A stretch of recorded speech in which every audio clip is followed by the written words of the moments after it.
உனக்கிணை இல்லை, உவமைகள் இல்லை.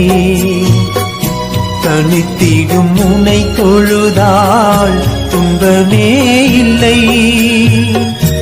ஆதியிறையோனே ரஹ்மானே மறையோனே ஓ ஆற்றல் மிகும் அல்லாஹ் போற்றுகிறேன் அல்லாஹ்.